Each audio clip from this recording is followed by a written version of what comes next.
Reug ak Sa Thiès what a wonderful game mais nag dafa am jàngat bu rëy bu ma ci jàngatee mbokk yi maa ngi leen di ziaraat bu baax a baax di amaan mbégte ak kontante ci abonné yi ak like yi mais like yi da leen ko gën a def bu fekkee yow yaa ngi dog di jot suñu vidéo abonnel ci chaîne bi da nga bës cloche de notification bi ngir mën a jot ci bépp vidéo boo xam ne dugal nañ ko mais seetaanal vidéo bi ba mu jeex ndax nga mën a xam fi may waxee Reug ak Sa Thiès na sóoraale tànk bi de saa bu demee la fay fekk. Reug mën naa juyal ak moom song ko Sa Thiès saa bu demee. Reug ak Sa Thiès gis naa si ñoom ñaar facing goal maanaam jublu ci seen bëgg-bëgg ak seen objectif di fight ba kere ñu koy am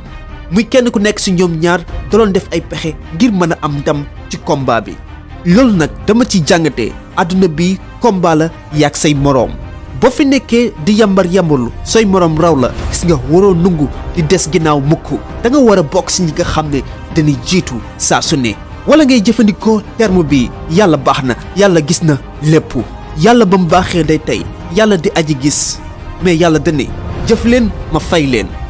lu tax ma bind coono mooy dafa bëgg ñu xam njëriñu noflaay gis nga nit sax dafay nekk ci lu bon mais da ciy sonn lool mais yow nga nekk ci lu baax nga ne doo ci sonn waa sonnal ngir nga mën a am li nga bëgg. jëlaat dooraan na ko daw nañ daje door na ko Sa Thiès dooraan na ko Reug Sa Thiès attention. oh mel ni fii ni Sa Thiès ci xiif victoire xool ko malgré que Reug moo ngi koy jox ay cours mais taxut muy daw di ko song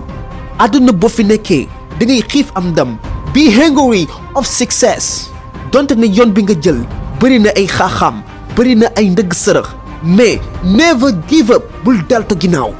yow doonoo ku ragal métit di nga bëri ñu lay nasal ay pexe di nga bëri ñu lay yàqal mais just say I don't care about them demal ba jeex li ci des nga teg ko ci loxoy yàlla. ngàdd na ko Reug arrière. Sa Thiès door na ko boobu dal na. Reug laaw na. daw na jël na ko. daan na ko Reug daan na ko. Reug am naa ci moom jàngat mooy teey waxoon naa la doonal koo xam ne da ngay xiif ci victoire da ngay xiif ci am ndam mais nag doonal xeltukat teelul mbir yi ba am ci ndam parce que kat teey daf lay may nga mën a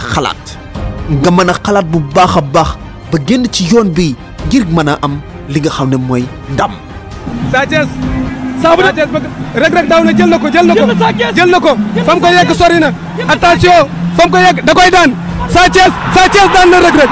Sa Thiès daan na Reug nee na amul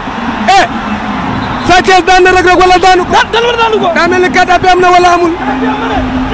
jàngate naa fii muus gis nga Reug bi mu defee 4 appuis fexe na ba génn ci ba kenn xamul ni maanaam def na 4 appuis ba mën a jël li nga xam ne mooy ndam li oui sa yoon boo ci nekkee gis nga bépp pexe bu baax boo xam ne boo ko tegee di nga gaaw a àgg fi nga jëm def ko bul ko wàcc i lay taayal sa yoon ba am li nga bëgg mais nag dee ci jiital yàlla ndax mooy tax nga mën a xam sa limite. Reug daw na jël na ko fam ko yegg sori na attention fam ko yegg da koy daan Sa Thiès daan na Reug Sa Thiès daan na ngay xeex Sa Thiès ngàdd na ko Reug arrière